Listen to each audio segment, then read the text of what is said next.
I'm 28F, dealing with my mom's excessive gift-giving of clothes and her intrusive involvement in my wedding planning. Throughout my life, she's sent me numerous packages of clothes, always unsolicited, and mostly not my style. I've tried to politely return the items I don't like, but this hasn't stopped her from sending more. My fiancé recently pointed out how her style is very different from mine, often either very matronly or childish. Despite returning 80% of the clothes she sends, she continues to inundate me with more. The situation escalated with my wedding dress. When we went shopping, she pushed for a matronly dress that I hated, and dismissed the ones I liked. I eventually chose a dress that everyone, including her, seemed to agree was the most flattering. However, the next day she insisted it was too low cut and even showed photos of me in it to her friends at my grandmother's funeral to get validation. She claimed that they all agreed with her and suggested we go shopping again, which I refused. Despite my clear refusal, she booked another dress shopping appointment, which was a humiliating experience. She showed zoomed-in photos of my chest to the staff, who graciously assured her that it was not revealing. However, it didn't stop there. In the car leaving the second dress shop, she said she was then taking me to shop for rehearsal dinner dresses. I said as politely as possible that I wouldn't be requiring her services for that, to which she matter-of-factly stated that she wanted to be involved in picking it out. After I flew back home, she began sending rehearsal dinner dress options to my house, none of which suited me and were all returned. Each dress was either not my style or the wrong size. Despite my polite returns and clear communication, she persisted in sending more. Recently, I planned a trip back to my parents' place to pick up my wedding dress, which I couldn't bring back earlier due to luggage constraints. A day before my flight, my mom texted me that she had booked an alteration appointment for my dress, claiming it needed to fit perfectly and be less revealing. She also mentioned that she had paid $50 for the appointment. After all our previous conflicts over the dress, I was in disbelief that she had not let it go. I told her that the prior dress shopping experience had been extremely upsetting for me and that I couldn't handle it again. Her response was dismissive, stating that both dress shopping experiences had been traumatizing for her too. At this, I lost it and told her that her constantly bulldozing and manipulating me has ruined my wedding. I know my mom genuinely wants to be involved in my life and my wedding, but her constant interference and insistence on her taste over mine are making what should be a joyful planning process into a nightmare. Comment 1.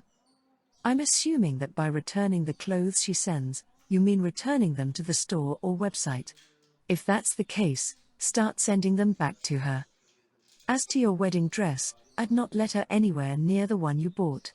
And I'd call all my vendors, starting with the bridal store, and put passwords on all your accounts. NTA. Comment 2. NTA. She seems very controlling, and a wedding dress is a very big deal. Everyone wants their wedding to be perfect, and the fact that she's so controlling and is trying her best to make you wear something she likes instead of what you like seems frustrating as fuck. You should be able to wear the dress that you love, for fuck's sake you're getting married in it. Her behavior is invasive and controlling, and you should definitely continue to establish boundaries as best you can, even though she doesn't seem to take your opinion into consideration while she tries to dictate your entire wardrobe. Comment 3. Wow. This sounds exactly like my mother. All I have to say is, I am so sorry. I know the trauma of being raised in a home with this very complicated personality type. Your NTA. If possible, keep all communication regarding your wedding and plans with her to a minimum. She's not entitled to any decisions or involvement in the planning of your wedding. Go about your plans and vision for the wedding with your fiancé, and do your best to pay no mind to her forceful suggestions. I, 28F, will be giving birth soon. I'm very excited for another addition to my family and everything that comes along with it. However, my baby daddy's, 30M, parents want to be in the room when I give birth. This is my second birth and I don't feel comfortable having to give birth with them there. I just want my boyfriend and me to have a moment with the baby, hell even a whole week after the birth. I just want time alone with my family. This is my second time giving birth. The first time was mostly awful cause my grandparents wanted to so desperately be in the room. They kept talking and making me so annoyed. I was so mad and stressed I couldn't give birth for another 3 days cause they insisted on staying. I'm so glad that the doctors and nurses at the time kicking them out. I was able to focus and everything went smoothly after. This time I want to just relax with the baby and not have to interact with people till I'm ready. At least that was the plan. My boyfriend's parents are from across the country. They just told us yesterday that they will be coming next few days to come watch and help me. I told them thank you, but my boyfriend and I just want time to ourselves when the baby comes. And even when I come back, we live with my parents, so I will be fine. They kept saying they want to be there when it happens. I'm not comfortable with it. My boyfriend has been trying to reassure me they mean no harm. But I don't want them there at all. I told them again I had a lot difficulty the first time when a lot of people came to see me. But his parents keep saying I'm ungrateful and how much money they're spending to celebrate this moment. I don't think I can negotiate anything, so I told the hospital in advance that the only people I want there is my boyfriend, mom and sister. No one else. I told my boyfriend and his parents this.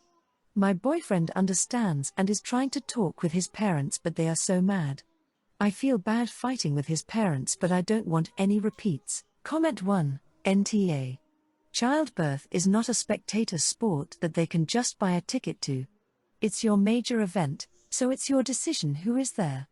I don't understand those parents who think that just because their non-birthing child is about to become a parent, they have every right to be there.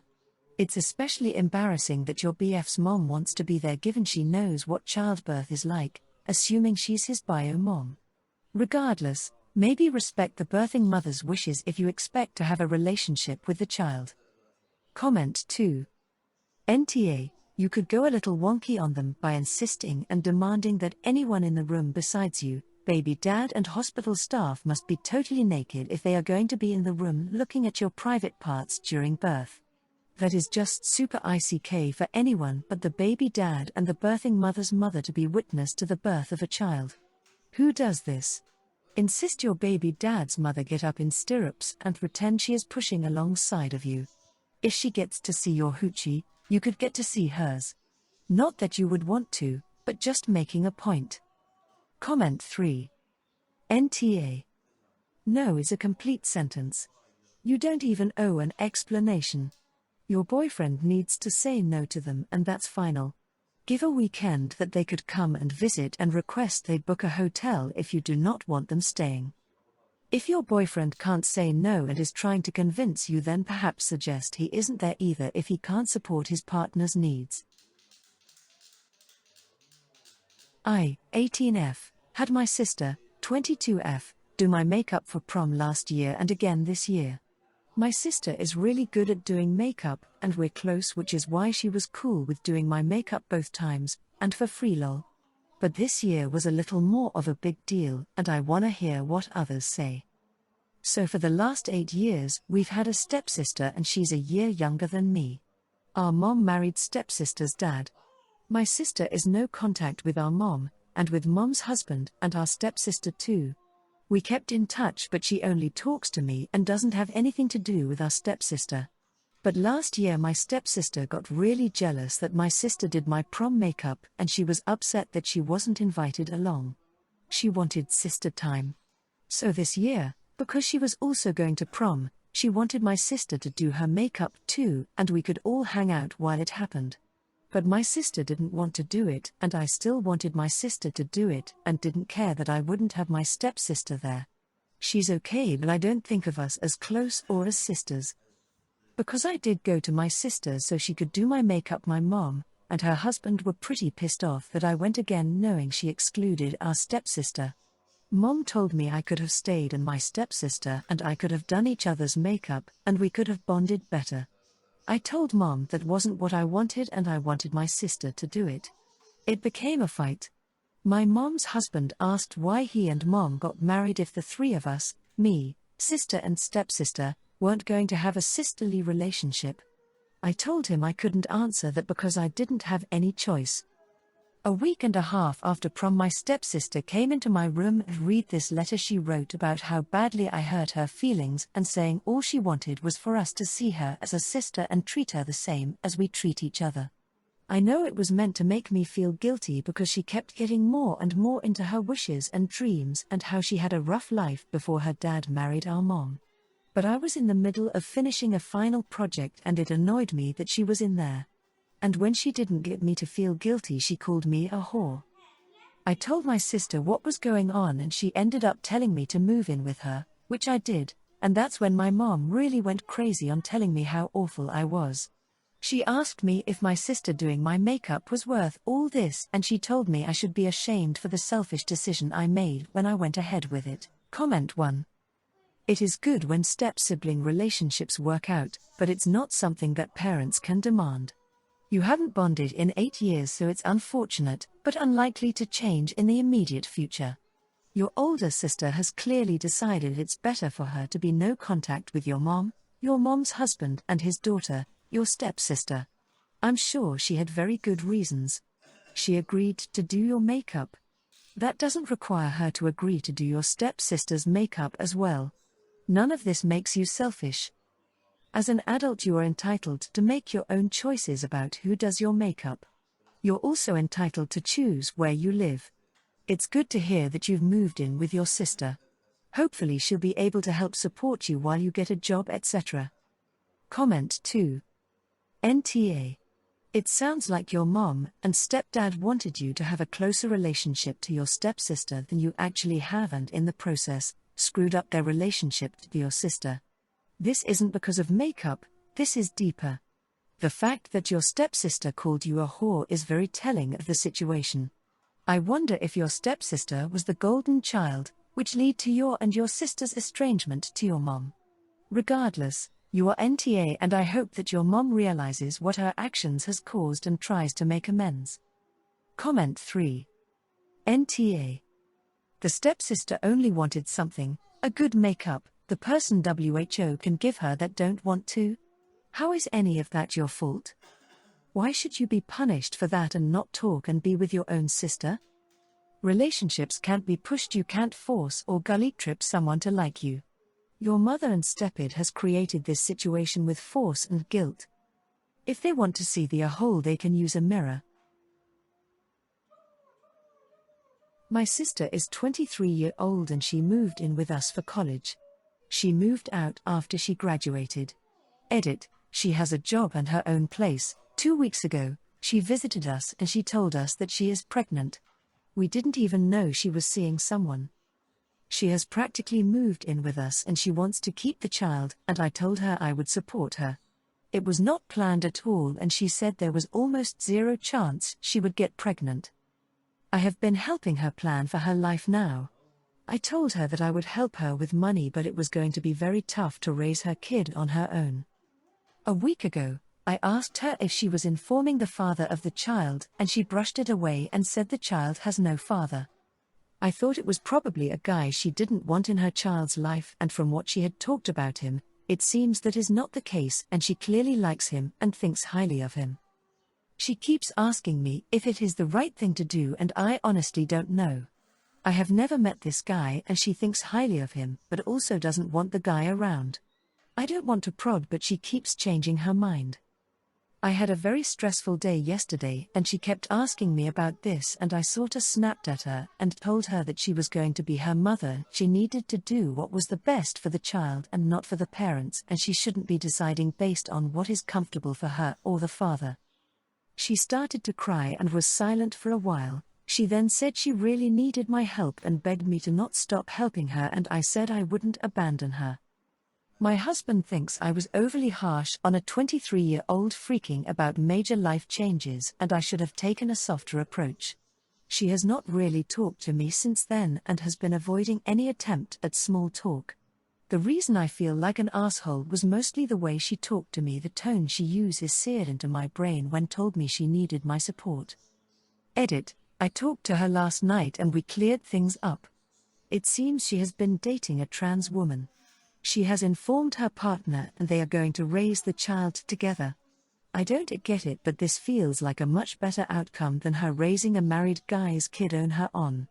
Our parents will freak out when they learn about this, but that is for another. She told me expected me to react badly this, and that is why she was freaking out. Comment 1. ESH in so many ways. Everyone involved seems to have a child's impression of how parenthood will be.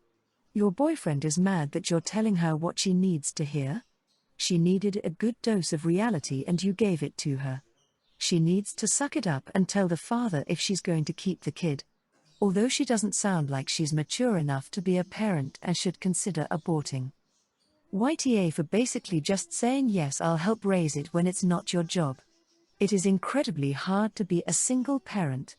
Are you ready to commit to putting your own dreams aside for your sister's half-assed plan to have a kid?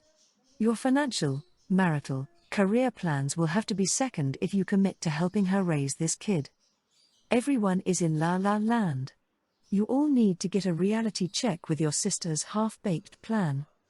Comment 3. YTA. Your number one mistake was offering unspecified support to your sister.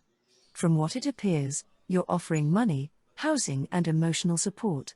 The thing about support, whether it's monetary or emotional, is that it must be given without any expectation in return. YTA not because you told your sister the truth but because you made her a promise you may not be able to keep. Your sister has a lot of figuring out to do. Clearly tell your sister in what capacity you're able to help her. You can stay with me X amount of weeks/months. I can offer you X amount of money until. The rest is for your sister to figure out based on the help and support she has. It probably will be messy. You need to set clear boundaries to protect your well-being as well as your sister's, even if those boundaries hurt your sister's feelings.